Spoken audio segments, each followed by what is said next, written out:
Hey guys, welcome back to our channel. இன்றைக்கி நம்ம இந்த சேனலில் எதை பற்றி பார்க்க போகிறோம்னு பார்த்தீங்கன்னா, சிஎஸ்கே அண்ட் மும்பை இந்தியன்ஸோட ஸ்பின் ட்ரையோ.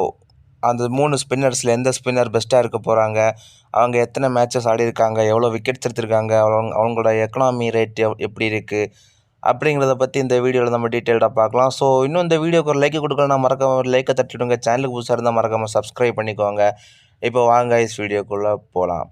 ஓகே, நம்ம வீடியோ ஃபர்தராக கண்டினியூ பண்ணுறதுக்கு முன்னாடி நம்ம சிஎஸ்கேயோட அஃபிஷியல் ஸ்பான்சர் ஃபெடெக்ஸ் அப்படிங்கிற ஒரு பிராண்ட் வந்து சைன் பண்ணியிருக்காங்க. இவங்க நேரமே ஜேஎஸ்கே, அதாவது ஜோபன்பர்க் சூப்பர் கிங்ஸ் அந்த டீமுக்காண்டி அஃபிஷியல் ஸ்பான்சராக இருந்திருக்காங்க. ஸோ இப்போது நம்ம சிஎஸ்கேயோட ஜெர்சி பின்னாடி எத்திகாட் ஏர்வேஸ் இருந்துச்சுல்ல, அந்த இடத்துல இப்போ ஃபெடெக்ஸ் வந்து சைன்இன் பண்ணியிருக்காங்க. அப்போ ஃப்ரெண்டில் எந்த டீம் வந்திருக்காங்கன்னு பார்த்தீங்கன்னா, நம்ம டீம் ஒன்றும் கிடையாது, ஸ்பான்சர் நம்ம எத்திகாட் ஏர்வேஸ் தான் guys. அதுவும் இன்னும் ஒரு 2 or 3 டேஸில் அஃபிஷியலாக கன்ஃபார்ம் ஆயிரும்.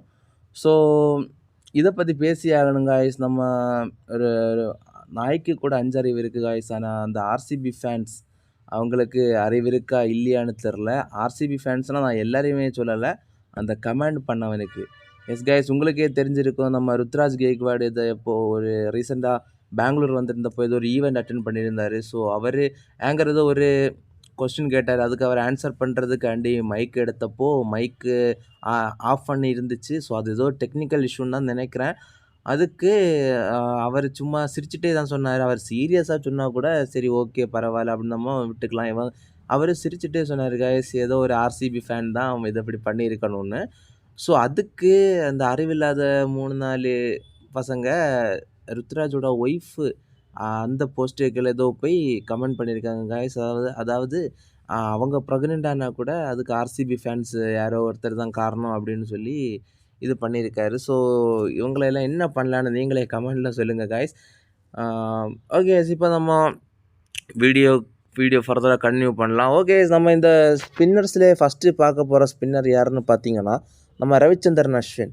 எஸ் கைஸ், அவர் மொத்தமாக 180 மேட்சஸ் ஆடிருக்காரு. ஐபிஎல்லில் மட்டும் 180 மேட்சஸ் ஆடிருக்காரு. அதில் அவர் எடுத்த விக்கெட்ஸ் எவ்வளோன்னு பார்த்தீங்கன்னா 171 விக்கெட்ஸ் கைஸ். அவரோட எக்கானமி ரேட் 6.12. ரவிச்சந்திரன் அஸ்வினோட எக்கானமி ரேட் 6.12 கைஸ். அண்ட் நம்ம அடுத்த யாருன்னு பார்த்தீங்கன்னா, நம்ம ரவீந்திர ஜடேஜா. அவரோட எத்தனை எடுத்திருக்காருன்னு பார்த்தீங்கன்னா, எத்தனை மேட்சஸ் ஆடிருக்காருன்னு பார்த்தீங்கன்னா, 152 விக்கெட்ஸ்.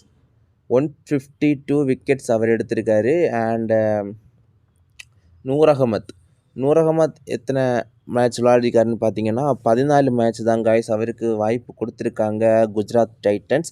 அண்ட் அதில் அவர் 17 விக்கெட்ஸ் எடுத்திருக்காரு. அவரோட எக்கானமி ரேட் வந்து 6.8. அண்ட் சாரி கைஸ், நான் ரவீந்திர ஜடேஜாவோட இது சொல்ல மறந்துட்ட எக்கானமி ரேட். அவரோட எக்கானமி ரேட் வந்துட்டு 7.60 கைஸ் அவரோட எக்கானமி ரேட்டு. ஓகே, நம்ம இப்போது சிஎஸ்கே பற்றி பார்த்தாச்சு. அண்ட் நம்ம இனி மும்பை இந்தியன்ஸோட அந்த ஸ்பின்னிங் லைனப்பை பற்றி பார்க்க வேண்டியது தான்.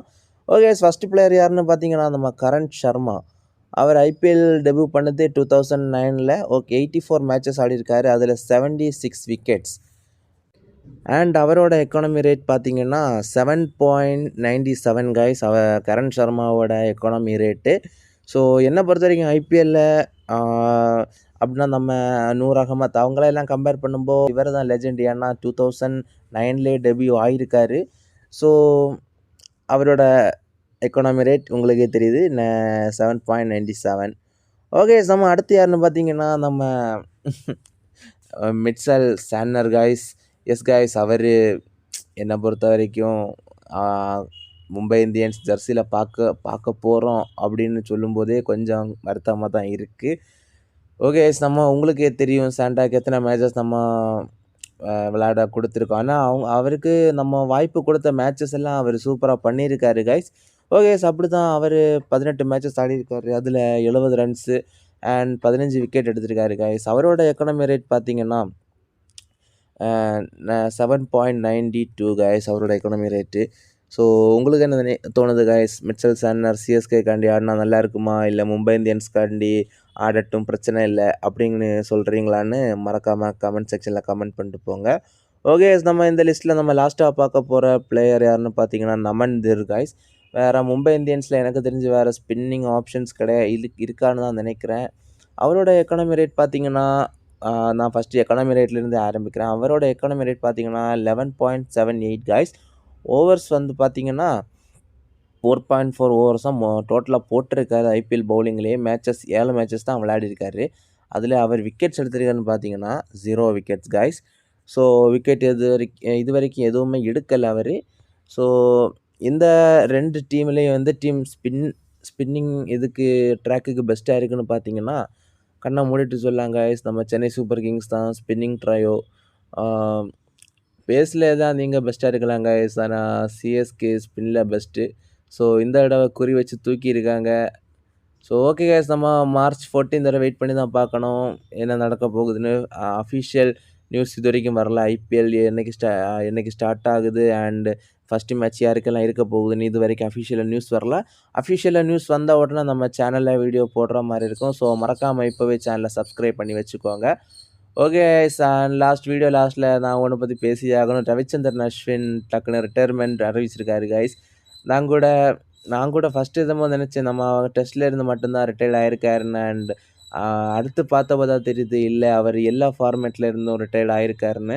ஸோ இதை பற்றி நீங்கள் என்ன நினைக்கிறீங்கன்னு நம்ம ப்ரெஸ் எல்லாம் அவரோட அப்பாட்ட போய் இன்டர்வியூ எடுத்தப்போ அவர் சொன்னார், கண்டினியூஸாக இந்தியன் டீமில் சான்ஸ் கொடுக்காதது தான் அவரோட டக்குன்னு அவர் ரிட்டையர்மெண்ட் ஆனதுக்கு காரணம் அப்படின்னு சொல்லியிருக்காரு கைஸ்.